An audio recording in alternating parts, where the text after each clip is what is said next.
Doctor Bhimrao Ambedkar की अध्यक्षता में जो कानून साज असेंबली बनी थी, जिसको ये मौजूदा सरकार बदलने की कोशिश कर रही है कि मौजूदा जो सरकार है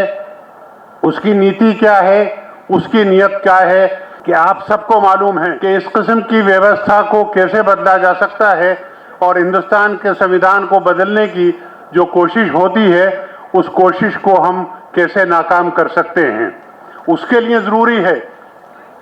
कि बहुजनों के अंदर एकता हो। तो उर्दू के अंदर एक लफ्ज आता है मुनाफिक,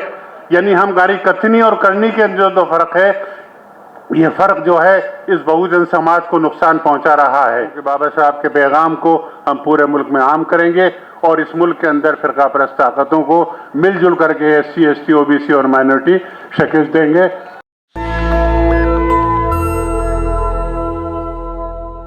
इस हैसियत से उनकी तालीमात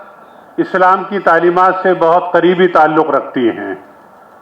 लिहाजा हमारी जिम्मेदारी है कि उन सही तालीमात को जो सारी इंसानियत के लिए फ़ायदेमंद और भलाई का दर्जा रखती हैं उसको आम किया जाए और दुनिया को इंसानियत का पाठ पढ़ाया जाए। आज मुल्क के अंदर जो कुछ हो रहा है वो हमारे लिए सोच का एक मकाम है। हिंदुस्तान जब आज़ाद हुआ था तो मुझे ये कहने में फ़ख्र महसूस होता है कि मेरा संगठन जिसका नाम जमीयत उलमाए हिंद है 1919 में इसकी स्थापना हुई थी और सबसे पहले हिंदुस्तान के अंदर अंग्रेज़ों भारत छोड़ो का नारा जमीयत उलमाए हिंद ने दिया था।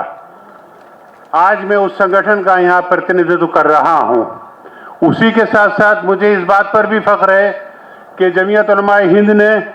द्विराष्ट्रवाद के नारे को नकारा था और भारत की आज़ादी और स्वतंत्रता के लिए पाकिस्तान बनने का विरोध किया था और पाकिस्तान के भारत बनने को समर्थन किया था। और भारत बनने के बाद जब यहाँ पर डॉक्टर भीमराव अंबेडकर की अध्यक्षता में जो कानून साज असेंबली बनी थी और भारत का संविधान बना था, उस संविधान के अंदर जमीयत उलमाए हिंद के नुमाइंदों ने डॉक्टर साहब से मिलकर के कुछ विशेष प्रावधान जो है दस्तूर के अंदर करवाए थे, जिसको ये मौजूदा सरकार बदलने की कोशिश कर रही है। इस मौके के ऊपर मैं सिर्फ एक ही आह्वान करना चाहूँगा और वो आह्वान ये है कि आप सबको मालूम है कि मौजूदा जो सरकार है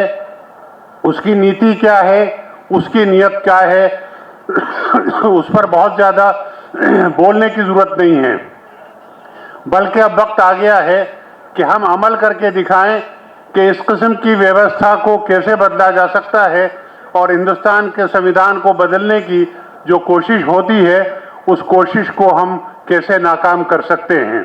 उसके लिए ज़रूरी है कि बहुजनों के अंदर एकता हो। और जब बहुजन एकता की बात आती है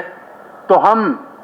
बात तो करते हैं, लेकिन जब हम किसी संवैधानिक पद के ऊपर पहुंचने की हमारी लालसा होती है, किसी संवैधानिक पद को MLA, MP, MLC बनने की जब हम मौका आता है तो हम तमाम उसूलों को बालाए ताक रख देते हैं, बाबा साहब की शिक्षाओं को भी बालाए ताक रख देते हैं और उन शक्तियों के साथ हम अपना तालमेल बिठा लेते हैं जो बाबा साहब के संविधान को बदलने के लिए बाकायदा कोशिश और काम कर रही हैं। मैं इस मौके के ऊपर डॉक्टर हमारे जो आज के अध्यक्ष हैं गौतम बुद्ध साहब, उनकी इस जुर्रत को सलाम करना चाहूँगा और उन तमाम लोगों को ये मिसाल देना चाहूँगा कि जिस तरीके से हमारे गौतम साहब ने दिल्ली की मंत्री पद छोड़ दिया, अपने उसूलों से कोई समझौता नहीं किया, तो अगर हम बाबा साहब के सही अनुयायी हैं तो हम MLA, MP, MLC बनने के लालच को छोड़ दें और अगर हमारे पास ये पद हैं तो जब हम ये देख रहे हैं कि बाबा साहब के संविधान को बदला जा रहा है तो हमारी जिम्मेदारी ये है कि इन पदों को लात मार करके जनता के साथ आकर के खड़े हो जाएं, जब तो हम सही मानों के अंदर बाबा साहब के अनुयायी हैं। और अगर हम ऐसा नहीं करते हैं तो उर्दू के अंदर एक लफ्ज आता है मुनाफिक, यानी हम गारी कथनी और करनी के जो दो फर्क है,